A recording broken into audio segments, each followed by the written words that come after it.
इस बार बुराई की हार इस कद्र होगी ना, जीत का झंडा इस तरह लहराएगा कि सब आश्चर्य में पड़ जाएंगे। ऐसा कैसे हुआ? और इसमें अब ज़्यादा विलंब नहीं करूँगा। जो तुमने पूरे दिन जिद की है ना कि बाबा आज के आज सब ठीक करो, वहाँ तक तो ठीक था, लेकिन तुम्हारे आंसू, वो एक एक आंसू मुझे बहुत भारी पड़ते हैं।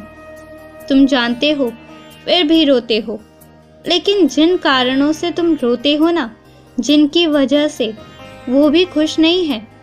खैर, उनके कर्मों का लेखा जोखा तो वहाँ होगा। मैं तुमसे कहता हूँ, निश्चिंत होकर रहो। मैं सबकी रक्षा कर रहा हूँ, तुम्हारी भी, तुम्हारे परिवार की भी, तुम्हारी इज्जत की भी।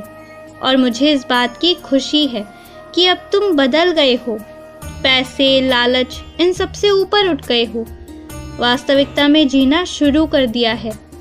तुम्हें ईमानदारी और मेहनत की कीमत मालूम हो गई है। मुझे खुशी है इस बात से कि तुमने अपने आप को जैसे हो वैसे स्वीकारना शुरू कर दिया है। और यही जीत की पहली सीढ़ी होती है। आगे भी सब अच्छा होगा, अच्छा नहीं बहुत अच्छा होगा। और अगर आज मैं तुमसे कोई शिकायत करूं, तो क्या तुम मेरी वो शिकायत दूर करोगे? बोलो। एक तरफ तो तुम्हारे मन में बेहद सुकून है, शांति है कि कुछ भी होगा तो बाबा देख लेंगे। ज़रा सी भी मुसीबत आती है तो तुम्हारे मुख से बाबा निकलता है, मुझे पुकारते हो। और दूसरी तरफ तुम्हारे मन में गुस्सा भी बहुत भर गया है। छोटी से छोटी बात पर भी तुम मन ही मन अपशब्द कहना शुरू कर देते हो, किसी को कोसना शुरू कर देते हो। मेरे सामने बैठो, जितना दुख है, जितनी शिकायतें हैं ना, सब कहो। जितना रोना आ रहा है ना तुम्हें, सारे आंसू मेरे चरणों पर रख दो, भिगो दो मेरे चरणों को अपने आंसुओं से। मन में जो भी है, जिसे भी तुम बांध के रखे हो, उस भावना को आज़ाद करो मेरे चरणों में। लेकिन उसके बाद तुम बदले हुए होने चाहिए। जो तुम गुस्सा हो जाते हो ना, छोटी से छोटी बात पर भी, वो गुस्सा किसी को हानि पहुंचाए या नहीं, सर्वप्रथम तुम्हें हानि पहुंचाता है। अपना समय नष्ट करते हो। जिस वक्त गुस्सा आता है उस वक्त मेरे गायत्री मंत्र का उच्चारण करो और देखो, फर्क देखना। क्या लगता है तुम्हें पूरी जिंदगी एक सी चलेगी?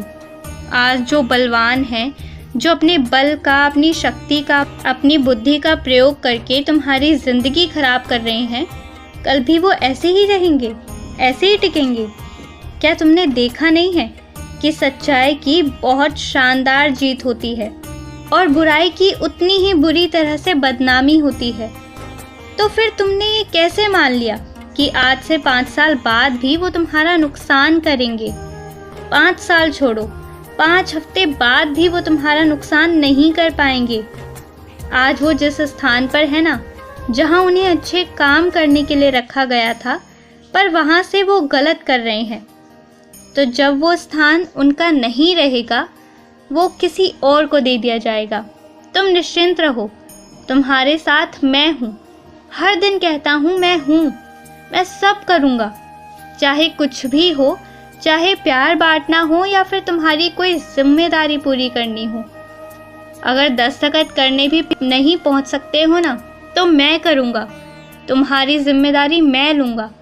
तुम बस निश्चिंत रहा करो और अपने गुस्से पर काबू पालो। मैं ये चाहता हूँ कि तुम गुस्सा कम करो, मेरी इस इच्छा को पूरी करना। खुश रहो।